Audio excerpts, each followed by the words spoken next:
قل يا أهل الكتاب لا تغلوا في دينكم غير الحق ولا تتبعوا أهواء قوم قد ضلوا من قبل وأضلوا كثيرا وضلوا عن سواء السبيل. لعن الذين كفروا من بني إسرائيل على لسان داود وعيسى بن مريم ذلك بما عصوا وكانوا يعتدون. كانوا لا يتناهون عن منكر فعلوه لبئس ما كانوا يفعلون. ترى كثيرا منهم يتولون الذين كفروا لبئس ما قدمت لهم أنفسهم أن سخط الله عليهم وفي العذاب هم خالدون. ولو كانوا يؤمنون بالله والنبي وما أنزل إليه ما اتخذوهم أولياء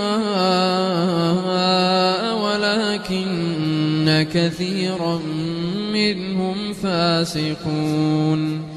لتجدن أشد الناس عداوة للذين آمنوا اليهود والذين أشركوا ولتجدن أقربهم مودة للذين آمنوا الذين قالوا إنا نصارى ذلك بأن منهم قسيسين ورهبانا وأنهم لا يستكبرون. وإذا سمعوا ما أنزل إلى الرسول ترى أعينهم تفيض من الدمع مما عرفوا من الحق يقولون ربنا آمنا فاكتبنا مع الشاهدين. وما لنا لا نؤمن بالله وما جاءنا من الحق ونطمع أن يدخلنا ربنا مع القوم الصالحين. فأثابهم الله بما قالوا جنات تجري من تحتها الأنهار خالدين فيها وذلك جزاء المحسنين. والذين كفروا وكذبوا بآياتنا أولئك أصحاب الجحيم.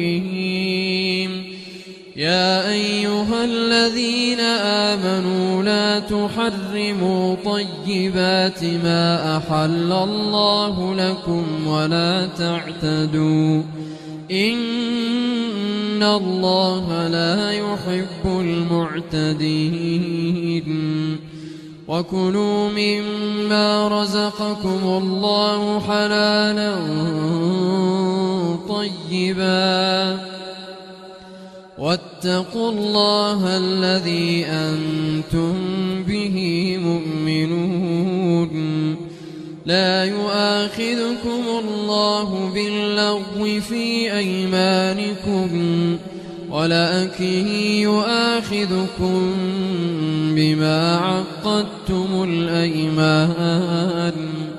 فكفارته إطعام 10 مساكين من أوسط ما تطعمون أهليكم أو كسوتهم أو تحرير رقبة.